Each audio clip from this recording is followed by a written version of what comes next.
Okay, I'm Lane Shields. I'm a sales engineer, systems engineer with 128 Technology. And what I would like to show is a demonstration, a real live demo with real traffic. It is in our test lab system, so this isn't like somebody's real network.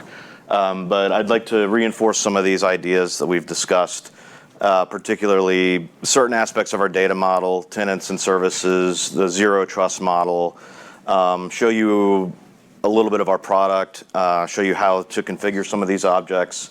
And I do want to make this as interactive as possible, so please interrupt me at any point if there are any questions.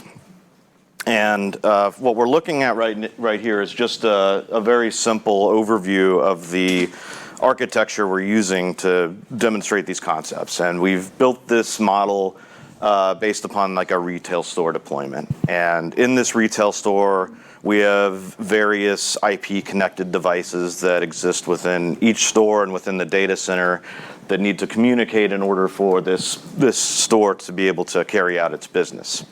What we've done is taken our tenant concept and mapped these functions into tenants that we saw that made sense.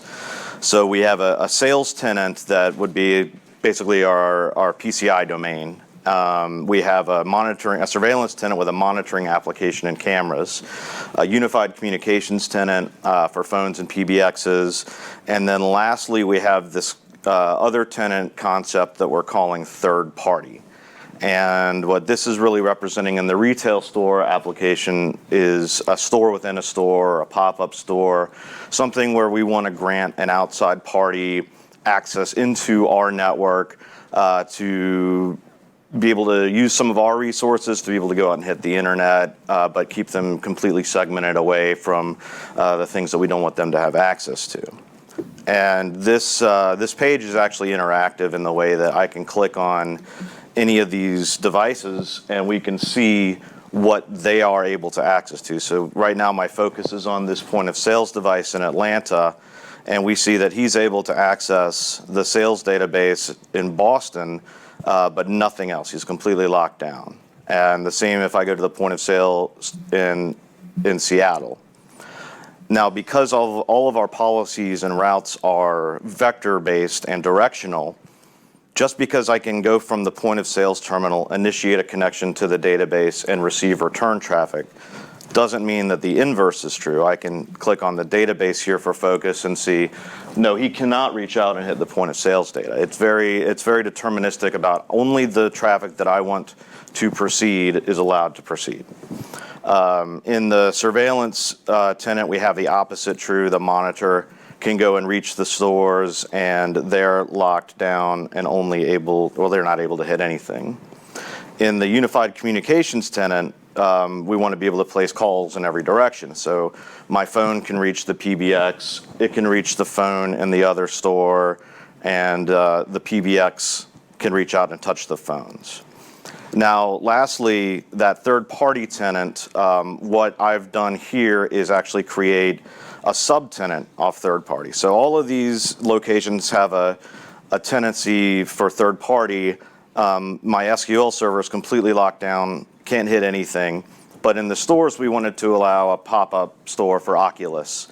They came in and said, we'd like to hit this SQL database in your data center, but we also need to be able to reach out to the internet in order to hit certain things that they need to hit. So what we've done is we've created a service specific to that Oculus store so that they can not only hit this SQL server that all third-party tenants can hit, but we've also created a specific service to allow them out to the Google DNS service. And I'd like to show you how we make all of this happen via our configuration model, but if there's any questions on how this is set up, please let me know.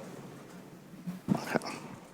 All right, moving into this page. This is our Conductor GUI, and I'll just log in here real quick. And when you log into our Conductor GUI, the first thing you're presented with is sort of a overall view of the state of your network. And so I can see a list of what sort of alarms and events have happened historically here. This is all actually going to be changing a lot in our newer non-GA versions, so don't get too attached to this page. But it's designed in order to give the network operator a clear snapshot of just the overall status of the network. I can go to my topology layout and see my 3 routers, and if they were in any sort of alarm state or anything like that, they'd be flashing red to indicate, hey, you've got an alarm here, maybe you want to focus on this guy, see what's going on. I can highlight each one and see where we've defined our 128T secure vector routing paths, so I can see that Atlanta's peering with these 2, Boston's peering back with the same 2, and Seattle as well is peering with the other 2. So we've got a full mesh in this setup. There's some other nice pieces of the conductor that we can get to see like metrics as far as what's going on each router. As I said, it's a lab, so the traffic's not very interesting. It's just pretty flat. But I can see my bandwidth across each router.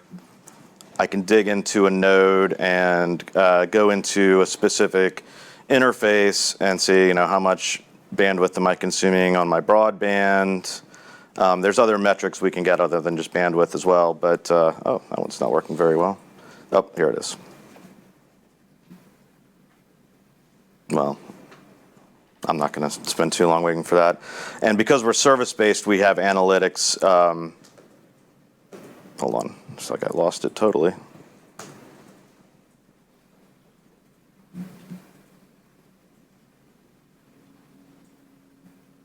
It's not a demo if something doesn't break. Right. Right. That's what happens. That's how you know it's live. Right. So we can see all of the services defined, and I can go get analytics for each particular service, like, what's the amount of traffic being consumed from my Boston router towards my Atlanta phone service. So we're able to get analytics based on the services and conversely from the tenants. But what I really want to talk about here is how we configure this and make it happen. So if I dive into our configuration in the conductor, the first page we see here is our authority level configuration. And as Mike mentioned earlier today, the authority is really just kind of the container that manages all of the same routers and all of the same tenants and services that are part of one particular network domain, whatever is under the control of a particular network operations group or such. We can see all of these various routers from the map, and if I do dive into them, we'll see the nodes and the device interfaces and the network interfaces and VLANs and things like that, IP addresses, the sort of thing you'd expect to see in a typical router. But I don't really want to focus on that too much. I want to talk about these tenants and services because those have been brought up an awful lot in conversation. And for us, a tenant is typically a very simple object. You can think about it almost like a bucket or just a label, a container that you want to use as a way to classify your traffic in order to apply policy. So if I look just, for example, at this unified communications tenant, there's really not much to it. It's like I said, it's just a label. I do have a way to assign membership if we wanted to restrict to certain subnet ranges or not, but for the sake of this demo, we've just got everything defined as a bucket. And these are all global objects. So these tenants are defined once, and then they're available across all of the 128T routers in this authority. And on any of those routers, I can go and tag a particular network interface, say, particular VLAN in this store is associated with my sales tenant, and a different VLAN in this other store is associated with the sales tenant. And regardless of where in my network that is, the traffic coming in on that interface is going to be, going to have the same policy applied to it. Now, if I go down a little more into the services, these are a little more complex objects, and we can see all the services that were defined on this map here, along with a few extra ones that are different pieces of the demo that we're probably not going to get into today. But I want to kind of explain how we build a service, and I know we've probably talked about this a lot, but just want to make sure it's reinforced very well. So when we create a service, the first thing we do is we give it a name, and we want that name to be very meaningful to us to know what traffic we're talking about. What are we trying to hit? In this example, I've just taken the all internet service, and if I scroll down a little bit, we've defined it with a service address. And in this example, I've just used the quad 0 notation to say any IP address. Essentially, the service address creates a gate, and if that gate succeeds, then we allow the traffic through, and we follow additional logic to determine where we send it next. The services are very granular in that I can make it as broad as possible, like this is quad 0 notation with no transport and port ranges defined, so it's going to allow anything that hits this service through. I can define this down to a /32. It takes a list object, so multiple CIDR block range options. I can go up here and add transports. I can put TCP, UDP, ICMP. I can do port ranges. And when I do that, only the specific traffic that matches those filters will be identified as part of this service. And lastly, what we do at the end here is we go to these access policies and we define who actually can consume this tenant. So in this example, I've got demo, which is for another part of this setup that we're not looking at, and I've got the Oculus.third-party tenant. So it's the child tenant of third-party named Oculus. And since this is a real-time updating map, I can say, for example, if we wanted to allow sales, if we were crazy and we wanted to say our PCI tenant can go communicate to anyone out in the global internet, I can just go in and add an access policy using the tenancy name, so we have a meaningful name of what we want. I'm not doing complicated ACLs with IP addresses. I can just use the name, add that as an access policy, and commit that, and it will validate my change and push it out to all the routers in the network, who will then update their FIB. And at the next point when this demo tries to do its cyclical path check, there it goes. The access for sales is allowed now out to the internet, and since these are global policies, that is done everywhere. So this point of sales and even our database has access to the DNS server. Now, we've talked a little bit about how our FIB and RIB work and things like that. So I kind of want to just give it a little packet walk here to explain what happens at ingress and how we decide whether traffic proceeds or not, or discard. So anytime a session comes into the router, let's just say this is a TCP connection coming in for the sales database from the point of sales terminal. He'll send a SYN packet.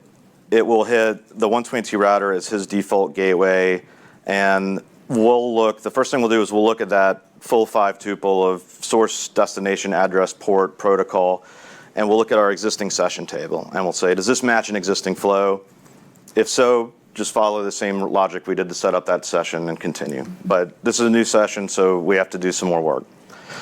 The very first thing we do is we say, okay, on this port that it came in on, who is the tenant?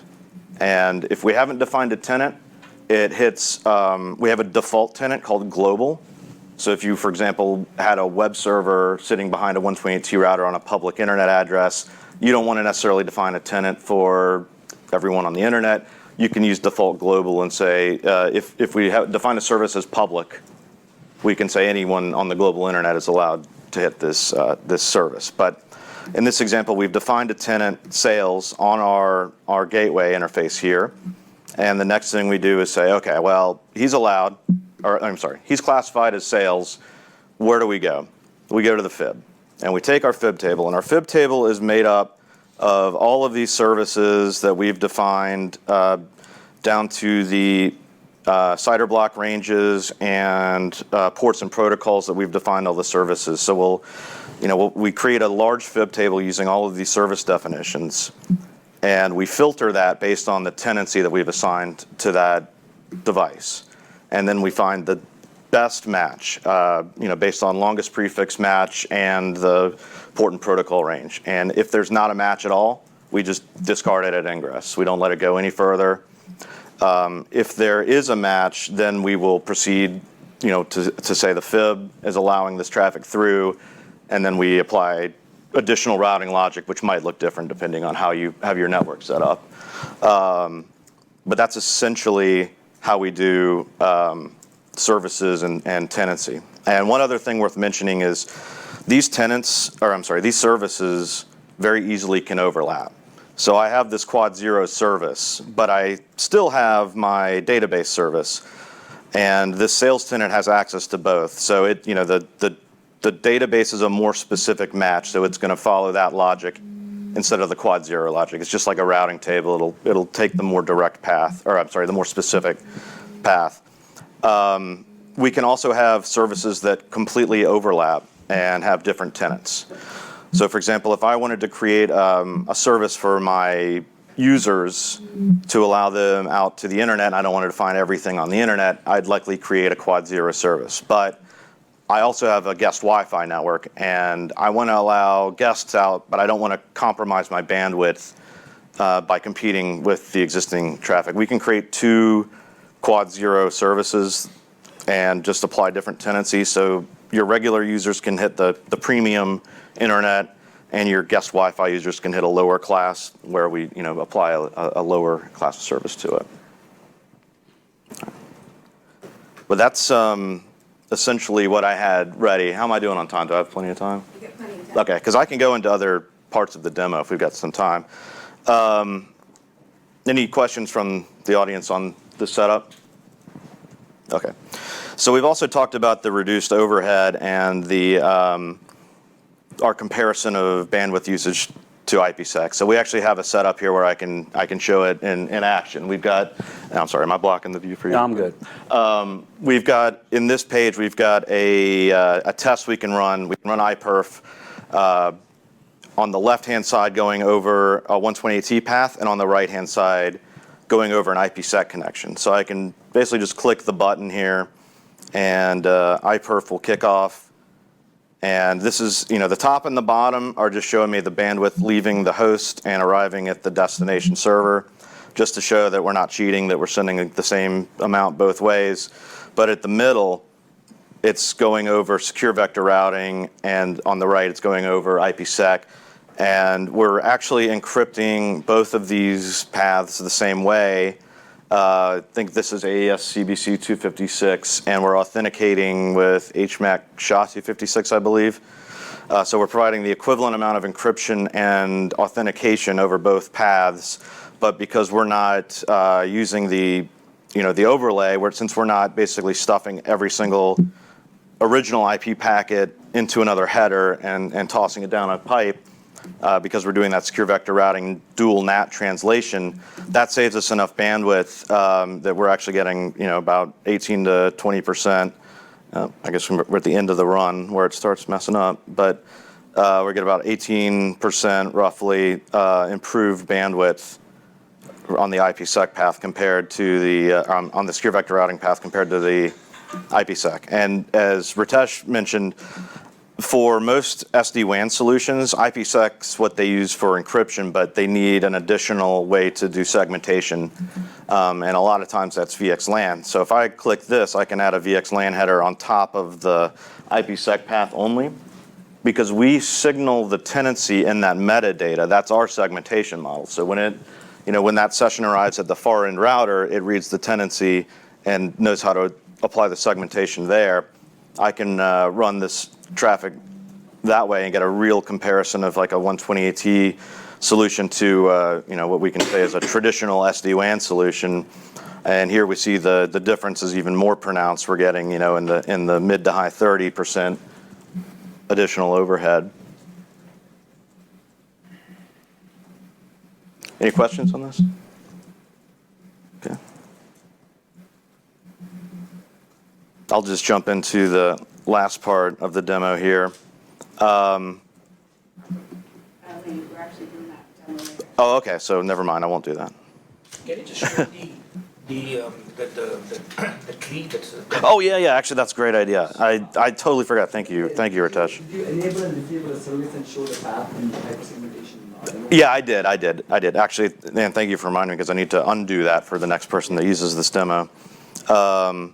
But yeah, what Ritesh was mentioning is this is actually, I think, pretty neat. So we can use that tenant and services as a way to audit our network security very easily in a meaningful way, instead of having these obscure access control lists that you look at and you don't really know. I've forgotten what this rule is for. What is that? I have no idea, and I'm scared to rip it out. We can go, since we use these tenant and service concepts, and these aren't just concepts that we're using to orchestrate traditional access control lists. These are concepts that the router understands at the foundation, the way we've designed it. I can go look at, well, first off, we have a tenant and services tree where I can see my authority here. I can expand that out and see all of my tenants that I've defined for the various aspects of this demo. And we were looking mostly at sales, so I can expand sales out and see, okay, he's got access to the database and he's got access to the internet service. And there's other visualizations that we can give in this area. I can look at all of my tenants individually and scroll down and see, like, what are they allowed to access based on the named services we've created. And then I can also do the inverse and say, these are all of the named services we've created. Which of my defined tenants has access to them? So that gives you a very easy way to understandably audit your network security policies.